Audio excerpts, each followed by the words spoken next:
जब तक इस शरीर में जान रहेगी आरक्षण खत्म करने वाला किसी माई का लाल पैदा नहीं हुआ है। क्या समाजवादी पार्टी का विचारधारा आजाद समाज पार्टी से मिलता है?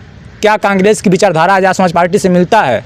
तो इसलिए कहा जाता है कि बीजेपी को छोड़कर किसी भी पार्टी के लोग आएंगे तो चुनाव लड़ा जाएगा। नमस्कार साथियों, मैं विशाल आज़ाद, आप देख रहे हैं न्यू मिशन टीवी। मैं हूं अभी लखनऊ के इको गार्डन में और मेरे पीछे आप देख रहे होंगे भीम आर्मी चीफ नगीना के सांसद चंद्रशेखर आज़ाद जी का मंच सज चुका है। और ये मंच क्यों सजा है? आज मंडल दिवस के अवसर पर मंडल आयोग की सिफारिशों को पूर्ण रूप से लागू कराने के लिए चंद्रशेखर आज़ाद जी ने बिगुल फूंक दिया है। और उसी को लेकर के आज लखनऊ के इको गार्डन में चंद्रशेखर आज़ाद जी अपने कार्यकर्ताओं के साथ एक ऐसा बिगुल फूकेंगे कि मंडल आयोग की जो सिफारिशें हैं वो पूर्ण रूप से लागू हो सकें। आज़ाद समाज पार्टी भीम आर्मी के कुछ कार्यकर्ता हैं, हम इनसे बात करने की कोशिश करेंगे। सबसे पहले आपका क्या नाम पड़ेगा? मेरा नाम है अंसराव बीरू, मैं आज़ाद समाज पार्टी कांसीराम बलिया का जिला प्रभारी हूँ। आज चंद्रशेखर आज़ाद जी इस लखनऊ के इको गार्डन में बिगुल फूंक रहे हैं मंडल आयोग की सिफारिशों को पूर्ण रूप से लागू कराने के लिए। इसको आप कैसे देख रहे हैं? देखिए, ये लागू होना चाहिए क्योंकि सबका बराबर अधिकार है। संविधान में सबको बराबर का अधिकार दिया गया है। कोई ऊपर नहीं, कोई नीचे नहीं रहता है। और जो ये ओबीसी राजनीतिक आरक्षण है ये तो लागू होना चाहिए क्योंकि सबको बराबर अधिकार है। सबको आरक्षण देंगे तभी तो सबका समानता होगा। लोग ये सरकार क्या कहती है कि सबको समान तरीके से देखती है। कहाँ समान तरीके से देखती है? ये क्या कहते हैं कि जो ये ओबीसी आरक्षण है राजनीतिक में, जब ये लागू होगा सबको बराबर अधिकार मिलेगा, सब बराबर चुनाव लड़ेंगे, सबको सब चीज़ का अधिकार मिलेगा। लेकिन ये सरकार कर क्या रही है? बहुत पहले से जब ये लागू हुआ, जिस समय ये लागू हुआ उस समय बीजेपी की सरकार गठबंधन से सरकार बनी थी। क्या नाम उनका, नाम तो याद नहीं है, इसे कुछ बीकेसी नाम था उनका। और उस समय गठबंधन की सरकार बनी थी। और जब ये मंडल आयोग कमीशन लागू हुआ तो उस समय बीजेपी अपना कदम पीछे डाली, सरकार गिर गई। तो ये आज़ाद समाज पार्टी के बैनर तले आज बहुत बड़ा आगाज़ किया जाएगा और इसको लागू कराया जाएगा। आपने देखा ना, अभी दिल्ली में स्टूडेंट हमारे प्रोटेस्ट कर रहे थे, वो भी आंदोलन कितना उग्र हुआ। वहाँ लोगों को ये सरकार हमारे बच्चों को रोज़गार नहीं दे पा रही है। ये सरकार हमारी बहन बेटियों के रेप को नहीं रोक पा रही है। ये सरकार हमारे बुजुर्गों के ऊपर लाठी जो मनवादी किस्म के लोग चला रहे हैं उनको नहीं रोक पा रही है। लेकिन जो हमारे छात्र, जो हमारे भाई, जो हमारे लोग आंदोलन कर रहे हैं अपने हक अधिकार के लिए, उनके ऊपर लाठी चलाने के लिए प्रशासन को छोड़ दे रही है। अगर वही प्रशासन अगर उन आरोपियों के खिलाफ लगा दी तो आज देश का जो ये अत्याचार है कम हो जाता। अच्छा, जिस तरह से चंद्रशेखर आज़ाद जी ओबीसी वर्ग के जो 27% आरक्षण है उनको बचाने की काफ़ी प्रयास कर रहे हैं और उसके लिए आज आंदोलन भी उनका है, लेकिन उसी आरक्षण को खत्म करने की बात इस देश में की जा रही है।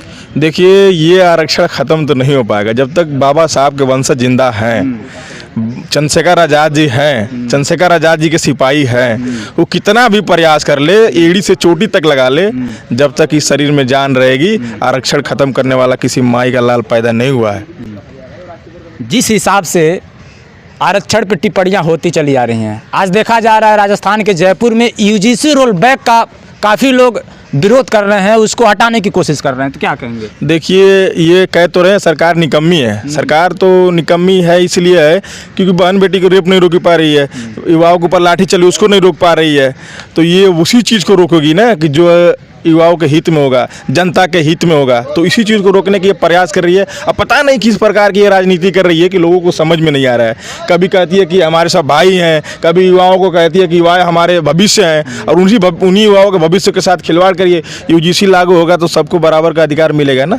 जो क्या कहते हैं कि 7 लाख से ऊपर जिनकी कमाई होगी सबको उसमें अधिकार है कि अपने अपने मेहनत से कमा सके। तो यूजीसी लागू होना चाहिए। यूजीसी जब लागू होगा तो हमारे जो समाज के लोग उनको बराबर हर एक पलड़े से नापा जाएगा। चंद्रशेखर आज़ाद जी की आवाज़ें विधानसभा में गूंजेंगी 2027 में, एक कहना है आज़ाद समाज पार्टी के कार्यकर्ताओं का। लेकिन कुछ लोग कह रहे हैं कि चंद्रशेखर आज़ाद तो 27 में 0 हासिल करेंगे। ऐसा कुछ नहीं है। माननीय चंद्रशेखर आज़ाद जी मुख्यमंत्री बनेंगे और आप लोग देख लीजिएगा। भाई चंद्रशेखर आज़ाद जी का इतना संघर्ष है, उन संघर्षों के बदौलत गरीबों और शोषित, वंचित और महिलाओं की आवाज़ को बुलंद करने वाले नेता हैं और वो पीछे नहीं रहेंगे, वो मुख्यमंत्री बन के ही रहेंगे। अच्छा, जिस तरह से चंद्रशेखर आज़ाद जी का एक बयान आया कि बीजेपी को छोड़ करके कोई भी पार्टी आती है तो मैं गठबंधन करने के लिए तैयार हूँ, क्या समाजवादी पार्टी का विचारधारा आज़ाद समाज पार्टी से मिलता है? क्या कांग्रेस की विचारधारा आज़ाद समाज पार्टी से मिलता है? देखिए, विचारधारा तो बहुत महत्वपूर्ण है और विचारधारा नहीं मिलती तो चंद्रशेखर आज़ाद जी कहते नहीं। और विचारधारा का मतलब ये होता है कि हमारे युवाओं के लड़ाई, आपने देखा ना चंद्रशेखर आज़ाद जी के साथ और भी नेताएं कुछ वहाँ दिल्ली प्रोटेस्ट में साथ दिए थे, तो उसी को देखते हुए चंद्रशेखर आज़ाद ने ये कहा होगा कि बीजेपी को छोड़कर कोई भी पार्टी अगर चुनाव लड़ना चाहती है तो साथ में, क्योंकि बीजेपी ऐसी जो पार्टी है जो आरएसएस के नक्शे पे चलती है। और देखते हैं कि बीजेपी जो है, इस बीजेपी की सरकार में कितने हमारे युवा साथी मारे गए, कितनी हमारी बहन बेटियों का रेप हुआ, कितने लोग मुजरिम जो है रेप करके बीजेपी शामिल करके आज मंत्री बने हैं, कोई विधायक बना है, कोई सांसद बना है। तो इसलिए कहा जाता है कि बीजेपी को छोड़कर किसी भी पार्टी के लोग आएंगे तो चुनाव लड़ा जाएगा। बीजेपी को छोड़कर किसी भी पार्टी के लोग आएंगे तो चुनाव लड़ा जाएगा, ये कहना है चंद्रशेखर आज़ाद जी का और उनके कार्यकर्ताओं का भी। लेकिन देखा जा रहा है कि चंद्रशेखर आज़ाद जी जो हाल फिलहाल अभी 45 उम्मीदवार प्रदेश में उतारे हैं, उसमें से एक भी उम्मीदवार सवर्ण वर्ग से नहीं है। लेकिन आज़ाद समाजवादी पार्टी के जो प्रमुख हैं अखिलेश यादव जी का जो पीडीए का नारा है, पीडीए का नारा में वो कहते हैं कि पीडी का मतलब पंडित होता है। देखिए, अभी उन्होंने तो पहले तो कहा था कि पीडीए का मतलब कुछ और बताया था, अभी हाल ही में पीडीए का मतलब कुछ और बता दिए हैं। तो वो उनकी सोच है, अब मैं क्या कहूँ, वो तो कुछ भी कह सकते हैं भाई। वो विपक्ष में अभी, तो अगर उनको मजबूती से लड़ना होता, अगर मजबूती से लड़ते तो आज ये सरकार, इतनी निकम्मी सरकार जो बनी है। क्योंकि आप जानते हैं कि जब दो लाठी रहती है, जब एक घर में दो लाठी रहती है, जब दोनों लाठियाँ आपस में बाजती है ना, तो दोनों लाठियाँ रैंक में रहती है। रैंक मतलब वो होता है कि इक्वल बराबर रहती है। तो विपक्ष में यही है। तो इनको सोचना चाहिए कि जब वो बीजेपी के लोग गलत कर रहे हैं तो वहाँ मुझे खुल के विरोध करना चाहिए। तो लोग ये खुल के विरोध नहीं करते हैं, कुछ लोग दोस्ती भी निभाते हैं इसमें।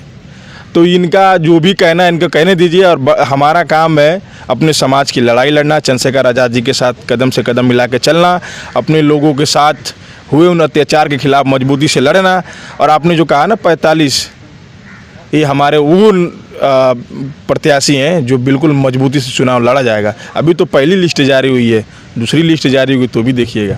तो साथियों, ये है पीछे मेरे देख रहे हैं चंद्रशेखर आज़ाद जी का आज मंडल आयोग की सिफारिशों को पूर्ण रूप से लागू कराने के लिए मंच सज रहा है। पीछे चंद्रशेखर आज़ाद जी का बैनर भी लगा हुआ है और बहुत ही कम समय में चंद्रशेखर आज़ाद जी यहाँ पर पहुँचने भी वाले हैं। और हमारे साथ थे चंद्रशेखर आज़ाद जी के कार्यकर्ता पदाधिकारी जो आज़ाद समाज पार्टी को 2027 में सत्ता में लाने की पूरी प्रयास और कोशिश कर रहे हैं। बाकी आप लोग इनकी बातें, इनकी बयान सुन करके क्या कहेंगे, कमेंट में अपनी प्रतिक्रिया जरूर बताइएगा और इस वीडियो को काफ़ी ज़्यादा शेयर कीजिएगा। बहुत बहुत धन्यवाद।